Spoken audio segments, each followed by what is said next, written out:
This is a pair of Doc Martin loafers. They're the Lennon model. I don't know if that has anything to do with the singing Beatle, John Lennon.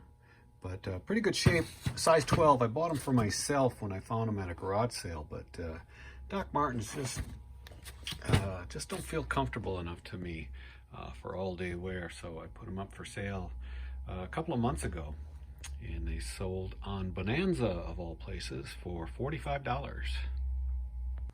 This is a vintage mug that I've had sitting around for quite some time. It was a promotion back in the 70s, Mug-O Nuts, and they would put college team logos on them, this one being the Iowa State Hawkeyes. And I don't know why I didn't put it up for sale earlier, because it sold fairly quickly for 20 bucks. This is the glass dome lid off of a DAC Turbo bread maker. And this has been up for sale forever, since 2013. I bought it in Arizona when I was spending the winter, my first winter of doing eBay. And I've sold a lot of bread maker parts, but mostly just pans and paddles. The other parts don't seem to go well.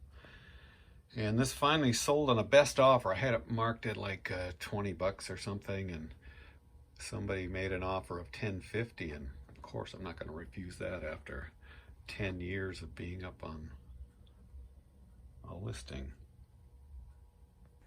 Another replacement antenna. This one is off of a Bose acoustic wave, one of their first large home audio systems. And the one I have just was irreparable. I think I got it for free anyway. And so these telescoping antennas, I know, are sought after by those that break theirs. And this one sold for $20. Another spare knob. This one is from a Panasonic stereo amplifier from the 70s. It's got kind of a weird shape, very unique to Panasonic, I believe. And I've already sold a couple of these, and these go for 12 bucks each. Although I don't do clothes that often anymore, I still can't resist very cheap clothes, especially when they're designer. This is not someone I was familiar with, Alan Flusser, but I kind of like this. It's a blue paisley long sleeve shirt, and I got this for $2 and sold it in just a couple days for $18.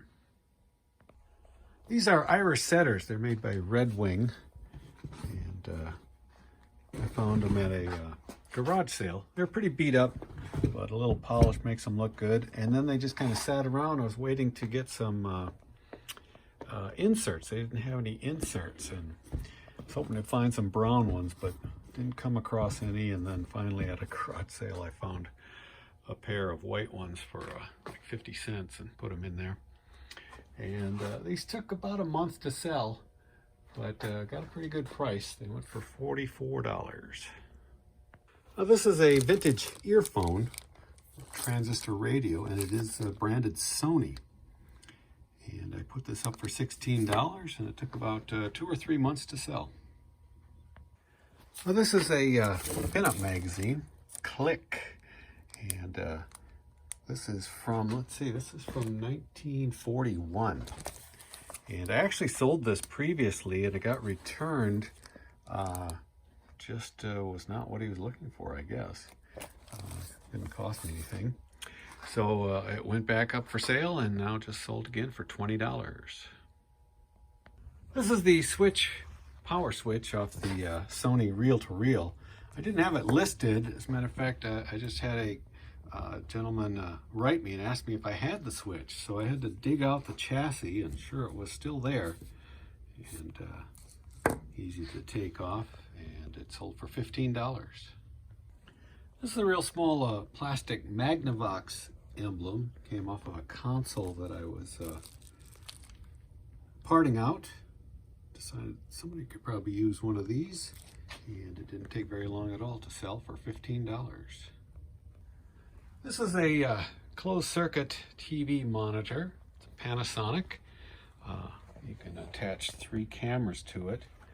I bought this along with some cameras from an auction, just I think for $4 I got all of it.